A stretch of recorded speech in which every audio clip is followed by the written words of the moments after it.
কি ব্যাপার তোমরা ভাবছো এই সুন্দরী মেয়েটা কে? তো চলো প্রথম থেকে বলি। So hello guys, good morning and welcome back to my channel Sinha lifestyle. তোমরা হয়তো অনেকেই জানো না আমি ব্লগের পাশাপাশি একজন মেকআপ আর্টিস্ট। তো আমি চলে গেছিলাম যোগেন্দ্রনগরে 26 তারিখে ব্রাইড সাজাতে, আর সাথে কিছু পার্টি মেকআপ। প্রথমে ব্রাইডের কাজ করে দেন আমি চলে গেছিলাম পার্টি মেকআপ করতে, আর এটা ছিল আমার ফার্স্ট পার্টি মেকআপ।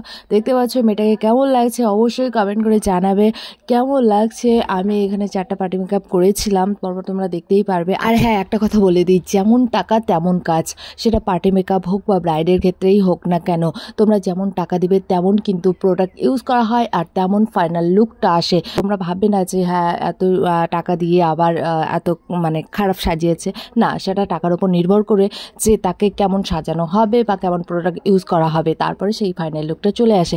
তো যাই হোক, আমরা আজকে করেছি কাজ, তো তোমাদের কেমন লেগেছে অবশ্যই কমেন্ট করে জানিও। আর কাজ ভালো লাগলে অবশ্যই তোমরা আমার সাথে কন্ট্যাক্ট করো, আমি কন্ট্যাক্ট নাম্বারটা দিয়ে দিব। আর তোমরা যারা লো বাজেটে কাজ করতে চাও, সে ব্রাইড বা পার্টি মেকআপ যাই হোক না কেন, 2000, 2500, 3000, 10,000, 5000 যেই বাজেটেই করতে চাও না কেন, অবশ্যই আমার সাথে কন্ট্যাক্ট করো। আর এখন আমাদের গঙ্গারানী খেতে বসেছে, ওরা আমার সাথে গেছে, তো ওর খাওয়ার নমুনাটা তোমরা একবার দেখে নাও। মন ভরে না গাইস, এদের মন ভরে না। দেখো কি তাল দিচ্ছে খাওয়ার বিনা নিমন্ত্রণে।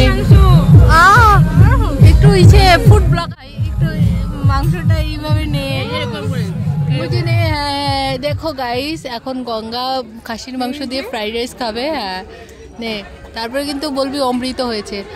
এখানে দেখা, এখানে দেখা, কেমন দারুন, বলতেই পারছে না।